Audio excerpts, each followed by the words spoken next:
สวัสดีครับพวกเรานักศึกษาสาขาวิชาวิทยาศาสตร์ทั่วไปคณะครุศาสตร์มหาวิทยาลัยราชภัฏนครราชสีมานะครับทุกท่านครับวันนี้เรามีสื่อดีๆมานำเสนอครับสื่อตัวนี้ชื่อว่าแบ็คโฮซามหรือว่าแขนกุดของรถแบ็คโฮนั่นเองครับสื่อตัวนี้ก็เป็นส่วนหนึ่งของรายวิชาการผลิตสื่อและอุปกรณ์ทางวิทยาศาสตร์โดยอาจารย์ชำนาญพร้อมจันทึกนั่นเองครับ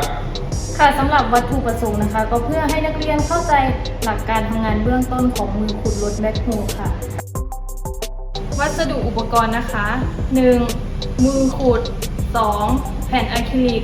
3. กระบอกฉีดยาขนาด 5 มิลลิลิตร 10 มิลลิลิตร 20 มิลลิลิตร 4. สายยางขนาดเล็ก และ 5. กล่องไม้อัดค่ะครับสำหรับหลักการทำงานและการใช้งานสื่อนะครับการใช้งานสื่อใช้ได้อย่างง่ายดายนะครับการดึงหรือดันบริเวณกระบอกที่มีสีเหลืองนะครับจะเป็นการควบคุมบริเวณมือของรถแบ็คโฮนั่นเองครับการดึงหรือดันบริเวณกระบอกที่เป็นสีเขียวก็จะเป็นการควบคุมบริเวณของแขน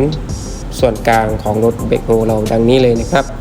การดึงหรือดันบริเวณส่วนกระบอกสีแดงก็จะเป็นการควบคุมแขนโดยรวมแบบที่เราจะเห็นเลยนะครับ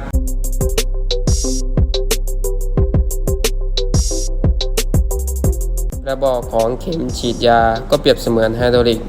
ที่มีหลักการทำงานเดียวกันก็คือใช้ของเหลวเป็นสารตัวกลางในการเปลี่ยนแปลงกำลังของงานแล้วก็เปลี่ยนแปลงกำลังของงานให้กลายเป็นพลังงานกลนั่นเองครับ